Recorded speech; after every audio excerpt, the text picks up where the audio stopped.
2 seasons ago. That was it. He was done.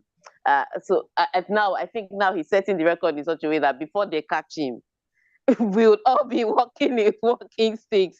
But it's such an amazing record by him. And the second person on the list, Klay Thompson, also scored 24 points on the night. But Steph Curry came under fire recently, and a lot because Steph Curry is such a well. He looks so perfect on the outside. Married his high school sweetheart. He's a Jesus boy. Um, has no scandals. Forget all the rumors that people try to bring up, but has no scandals. Has won some championships. He's the good boy of a father that people questioned his fidelity, and a brother that people were questioning why he was having some terrible drinking habits. Just he's supposed allegedly the poster boy for what a professional should be, what a good father should be, what a good husband should be. And everybody just like, yeah, all these good, good, good, good things. How come it has not rubbed off on Clay, on your teammates, Draymond Green? Because I mean, in the words of other people, look, like if when Michael Jordan had a crazy teammate in the person of, oh God, I just remember his name, Dennis Rodman. In the person okay. in the person of Dennis Rodman, that guy used to disappear and go to party in Las Vegas. When MJ had that teammate, people held MJ accountable for that teammate. And MJ has sometimes had to go and bail that teammate out with personal, yes, with personal money and personal, individuals. When LeBron James has, teammates that are funny, people say, oh, you're supposed to be the leader of the team. How come this guy is falling out of line? But now that Steph Curry has a questionable teammate, are you saying we can't talk to Steph Curry? Why are we holding him to different standards? I mean, if he's as good a leader as everybody else, surely we should be asking where his leadership skills are there. And I think that's one of the things that may be questionable about Steph Curry, because even when Jordan Poole and Draymond Green fought, it wasn't a fight. It was like Draymond Green knocked. No. He knocked out his Jordan Poole last season during training.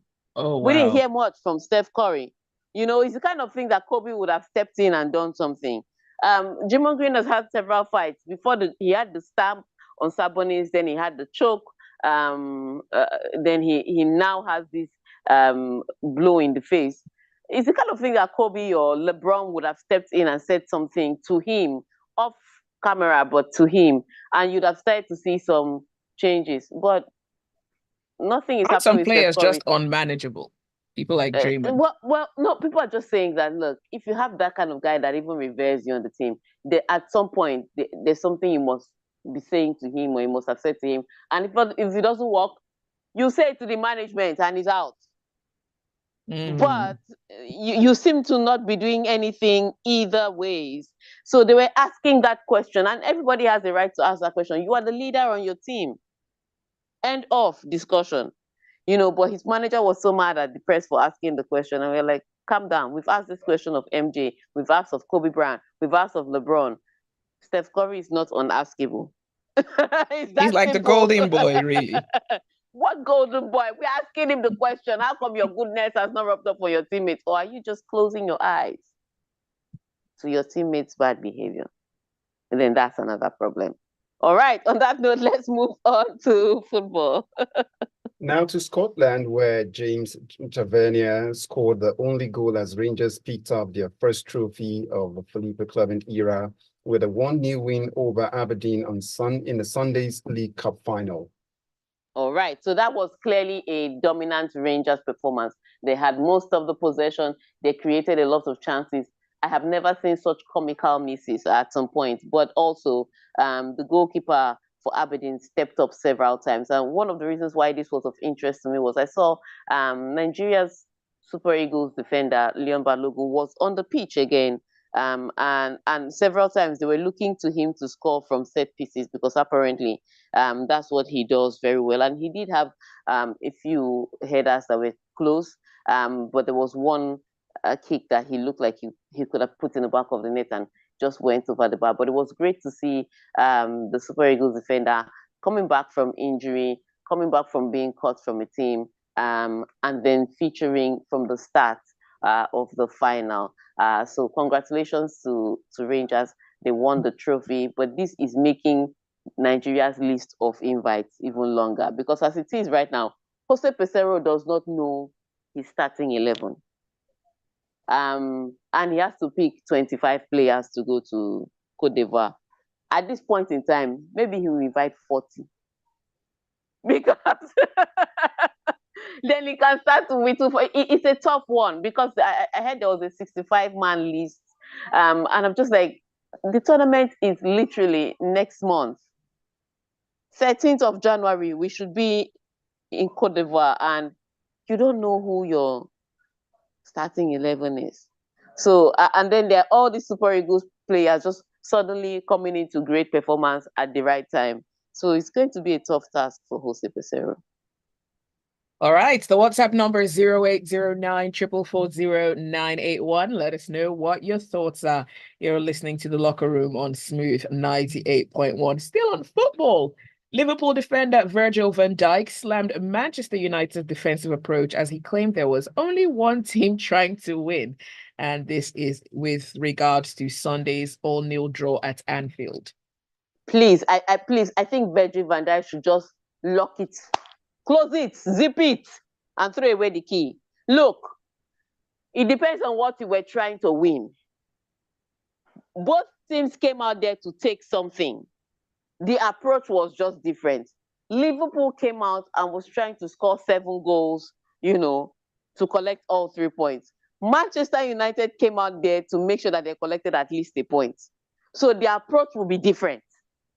You chose to attack, the other team chose to defend. Why is this a problem? Football is a game of attack and defense. Nobody said that you must do both at the same time. You can do one or the other. You can do both, but you can pick. And so Manchester United was not going to be silly enough to try to compete with Liverpool at Anfield, man-to-man, in the midfield, in the attack, or in defense. They know their problems. Obviously, if you're looking at player to player, Liverpool have the better team. If you're looking at form, Liverpool have the better team. If you're looking tactically with the resources that Liverpool have at their fingertips, Liverpool had the better team. So Manchester United used their tongue to count their teeth, and they approach the game exactly what they have. Somebody say he has ogbono, you say he should cook a fang soup. No, he cooked what he could cook with the ingredients he had, and he was going to go there to defend. So you can't be upset. And I think what is even more ridiculous about this is that you knew Manchester United was going to come like this. In fact, for the first 45 minutes of the game, Liverpool created chance after they just couldn't break down the block. Okay, why didn't you change your tactics in the second half? You still did the same thing and was expecting a different result? No. So you chose your weapon of choice. You chose to come there to that battle with a gun. Manchester United decided to come to the battle with a wall. At the end of the day, you have to pick the purpose that serves you. So I don't understand what people are saying, oh, anti-football, negative football. The truth of the matter is, I like football entertaining, but the primary purpose of the manager is to win matches and to get points.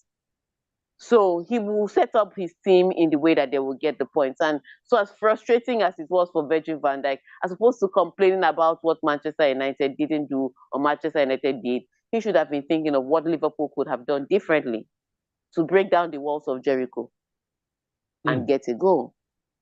Is that simple?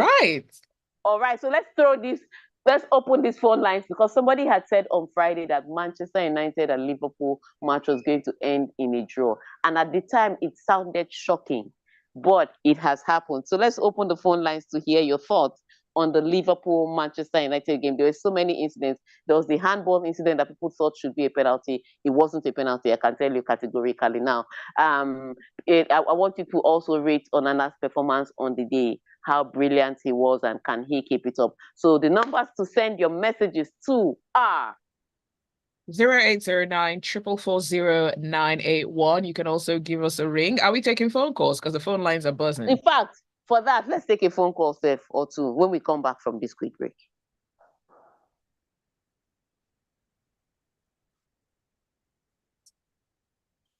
Thank you, Zibby. That was welcome. That was cool. So now we'll take some phone calls for the Manchester United match. All right, yes. all right. Because I don't understand why you're quarreling. I say I don't have high shoe. You say I shouldn't wear sneakers.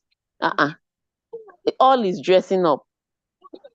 Am I fine at the end of the day? All is dressing up. I don't have to wear high shoe. I can wear sneakers to my wedding. I don't have to wear heels. That's true. Whatever works for you. Manchester United did what works for them. You're complaining that only one team was trying to win it. No, they were trying to win a point. You were trying to humiliate them. Two different things. I'm the one who wants to save money. Hi, I'm Julia, the job price sponsor. Hey, gosh, I'm sick and tired of this Instagram thing. I'm not the this, I'm the this, and then everybody goes, Everybody's jumping on it. like, It's so lame. yeah, extremely lame. We all these weak beat trying to death before Like, we now pow. die, wake up. Like, let's keep it moving now. There should be something new. Yeah, marketing guys, they are so lazy. They Very just jump on. lazy. They don't want to think about things. But again, I think this trend, it's always what it sells. Again, it sells whatever they want to. Why we don't like it, but then it's what catches the attention. I guess it does, but after a while it gets played out when people are tired of it, so automatically they log out immediately once they hear it. So they might be there, it might be playing, but they're not hearing.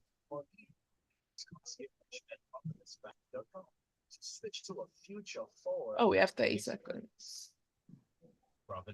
Unbelievable sight, indescribable feeling.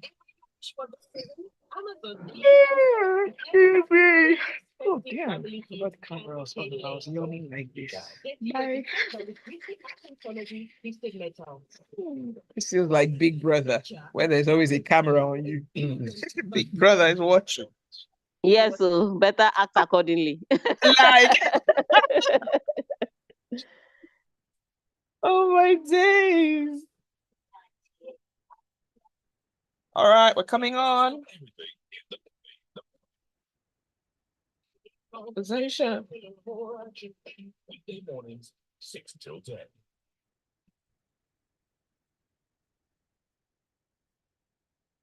It's still the locker room with Zibby, Omatseye, and Tega, and off we go now to pick up the calls relating to what the question once again, Tega. We've got a call waiting. Yes, Manchester United, Liverpool. What were your thoughts? All right.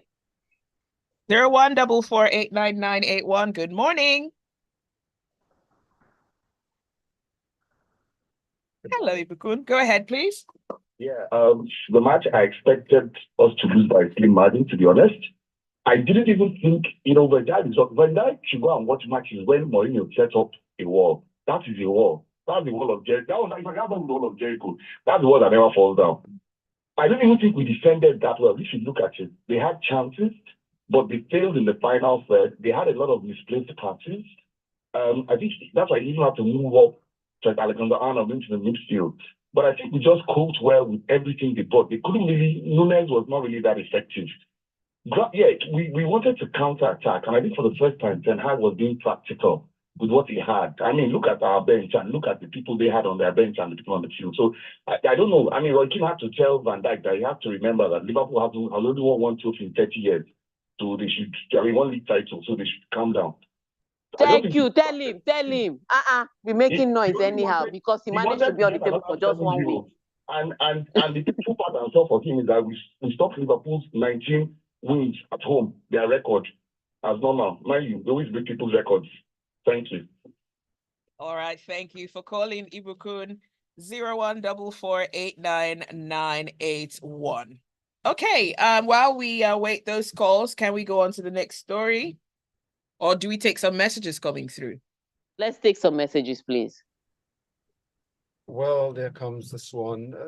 This one goes #LockerRoom. Why should journalists ask silly questions just because they asked Michael Jordan, Magic Johnson, or LeBron James, or late Kobe Bryant, doesn't make it right. Why should Steve Curry be responsible for a grown man with children just because he's a teammate when Maradona or Ronaldinho was misbehaving? No teammate is held responsible. Journalists should stop asking silly questions. Please note, I don't Okay, like let me answer that. First of all, it's not a silly question.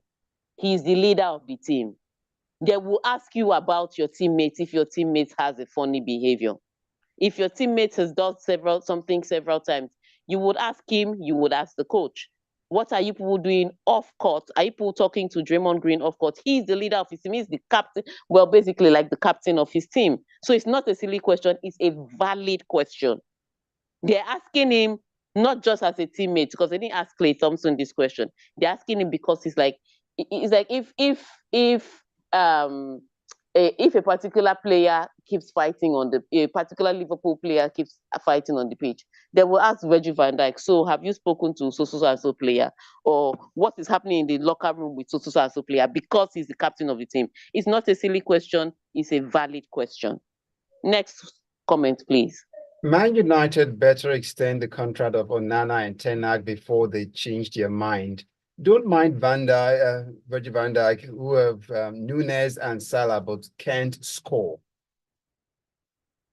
Victor, the guy Osimhen, is brimming with so much confidence right now. His performance for Napoli over the weekend was absolutely world-class, and that's from AY from Oniru.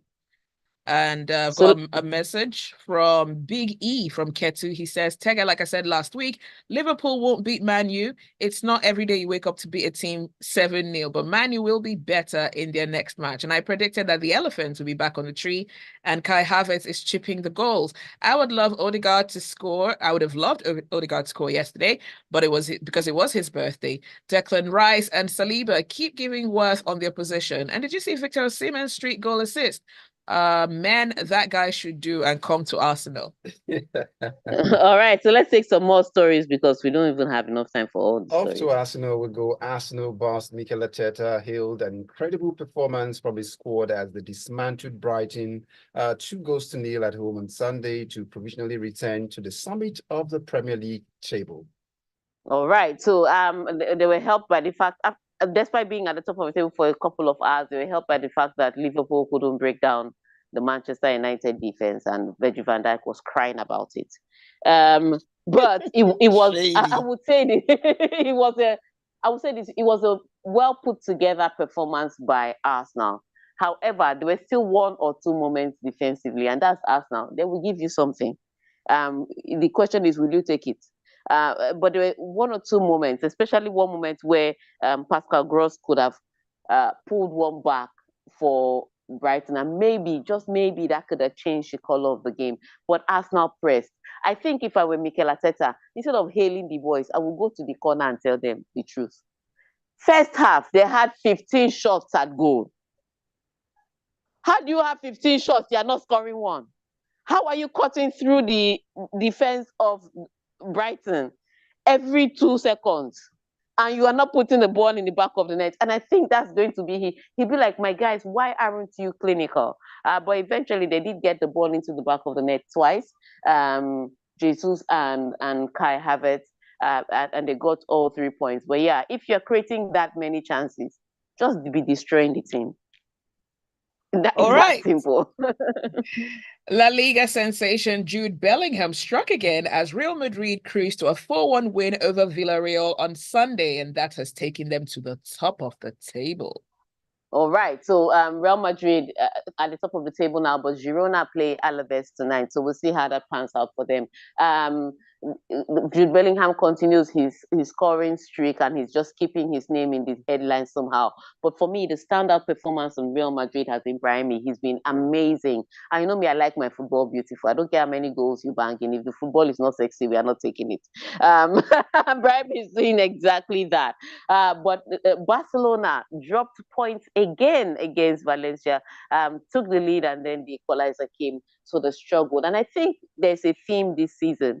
If you are the defending champion, you will collect. because whether it's Manchester City in England, they couldn't win. They had a 2-goal lead against Crystal Palace. They drew that game. Or whether it's Barcelona in La Liga, they still can't find a win again to close the gap. Or whether it's Napoli in Italy, yes, despite the fact that Victor Osimhen scored a brilliant goal header and gave another fantastic world-class assist. There's still several paces of AC Milan at the top of the summit. So I think in Europe that they have decided that all defending champions must not defend their title in every league. I think they have an agreement because that's what's happening. You've touched on Osimhen and Napoli already in passing already, so may we just go over straight to Real Madrid, Man City to play at the Club World Cup in 2025. All right, so that's a tricky one. So now this story has another backstory. Remember when they wanted to start the Super League? Some clubs came together and decided they were not making enough money, so they're going to start a Super League where teams will be invited based on, legacy or power. So the first initial set of teams that will come in, Manchester City was amongst them, Juventus, Real Madrid, Barcelona, and then they'll have 1 or 2 invites for that team so that they can start a Super League and they'll get sponsors and they'll make mad money. And everybody was talking about how unprofessional it was. First of all, there's not enough time. There are already too many competitions and too many matches for the players. Secondly, you cannot invite people, you have to invite people based on merit. Why are you creating another league out of nowhere? Well, it turns out that the only reason FIFA was kicking back against that Super League was because FIFA wanted to start its own Super League, technically. Because the way they've described this 2025 FIFA Club World Cup is different from what they have now, which is winners from the leagues around the world playing against each other. They now have people that are going to come in based on coefficients. They now have people that are going to come in based on their standing as a big club in different leagues.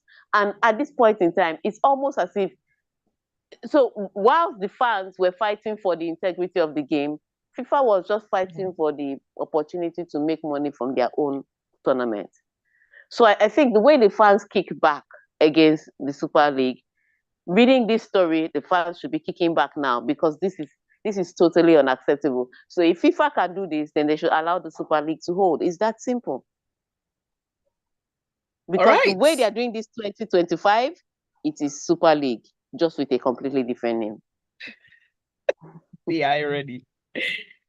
Okay, Victor Osimhen and Kivicha. This is the most difficult name to pronounce in the world.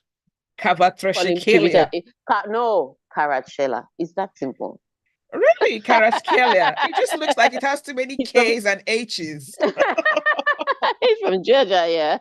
All right, Eastern Europe. Okay. Well, Victor Osimhen and this fellow combined to give Napoli a 2-1 win over struggling Cagliari on Saturday, and that set their side into the Serie A's Champions League places. Oh yes, and I think what it was a brilliance of Victor Osimhen's assist. Even his header, I mean, the header opened the scoring, and it was the timing of the header because Napoli had been struggling all game to try and get the ball in the back of the net, and they couldn't. And so Victor Osimhen's header was very welcome. African giant winning African Footballer of the Year and scoring a goal that was desperately needed by Napoli. But there was the equalizer by Cagliari, but it was the assist that was beautiful. Look. First of all, he trapped. I'm going to use street language. He trapped the ball. Then he controlled it on his chest. Then he used his knee to juggle the ball 4 times, and then he used his head, to juggle the ball again and moved it to be in front of the defender. Then he caught the ball back behind the defender and around the defender, and then he ran ahead of the defender and then crossed the ball. You see that kind of brilliance of. And the commitment and the intention and the not giving up to get the ball in the back of the net is the kind of thing that can win you Ballon d'Or. So on this note, I'm now even angry that he was 10th in Ballon d'Or because the way he gave that assist, we should have put him as top 3. And I'm so angry with FIFA best because now they brought their award out before we had this assist. But it was a brilliant performance. My question is, Victor Osimhen, can you repeat for the Super Eagles? because like you that's to the only touch. time it will make sense. So can we quickly just throw Hurricane into the bus, or it shouldn't go on there? It should go in the bus right now You know, before he should go on the bus. When you score 20 goals in 14 matches, you go in the bus. You don't go Okay. under the bus. Yes, but Bayern Munich needed this win, especially after last weekend's 5-1 loss to Frankfurt. And like I said, Thomas Tuchel is already questionable, and some people are saying, regardless of what he does this season, he's leaving. But it was important that, you know, Bayern Munich was able to get their win against Stuttgart, because after Bayern Leverkusen and Victor Boniface of Nigeria, of the Super Eagles of Nigeria, had won the day before, that opened a 7-point gap at the top. So Bayern Munich, if you're going to keep in touch with Bayern Leverkusen, they were going to have to win the game. And Harry Kane stepped up and scored the goal that you know Bayern Munich needs. So congratulations to Harry Kane. But for Bayern Munich, Bayern Leverkusen is going to make it really tough. All right, let's touch base with our YouTubers right now, as they've got messages for you. Tega Ogundipe Olua Shegun says, "Good morning, guys. I'm compliment of the season. Sometimes you just wonder, a Man United doing promo to everyone then, but now decide to pay before you Liverpool could get any offer. EPL is getting real exciting." Then Abiodun Obisheson comes top of the morning, goes, "Who remembered my prediction that Man United and Liverpool will play out a draw? Now get this, Man City will still come back to nick the EPL at the end of the season." Another message. Let's go on to WhatsApp. And this one is from Oluwaseyi. "Is it not enough that he's a good person with no scandals? Why should he be responsible for someone else? Even Kane told the Almighty God he wasn't his brother's keeper. MJ drank and smoked back then, even though Dennis Rodman was wild in comparison. Kobe had the rape scandal too, so they weren't perfect. Only LeBron seems not to have any. If I was the coach, I would be angry too. Draymond Green is an adult. Controlling kids and teenagers is a nightmare, not to speak of adults." Okay, Zibby, this guy needs to move on. The guy is the captain of the team. They will ask him these questions. It's a valid question. It's not a stupid question. They're not asking him for the salvation of the guy. They're asking him for what he's doing off the court with his teammates. As captain of the team. Moving on, please. All right, one final message. Emeka from Amuo says, "Arsenal last season was like a pot of stew with plenty of fish and meat. And this season, they bought a bag of rice, and now Mikel Arteta is cooking. Just one more clinical striker like Osimhen, and Arsenal will be unstoppable. As for Liverpool, they couldn't beat a team Bournemouth trashed last week. That's failure, if you ask me." Chai. And on that note, you locker room people with your vicious No mercy at all. Mercy at all on a Monday morning. I want to thank every single one of you. Yes, every single one of you for sending me your messages on WhatsApp, on YouTube, for listening to us and for tuning in. Thank you so much. You are the ones that make us have fun. All right. And on that note, we hope to see you again on Wednesday and continue the conversation on social media, online, and in the studio. For now, Zibby, Omatseye. Thank you, Tega. Peace be unto you. That's it for the locker room. Stay with us. There's a lot more to come on the Smooth Breakfast. At about 9 o'clock, it will be time for Lagos Talks.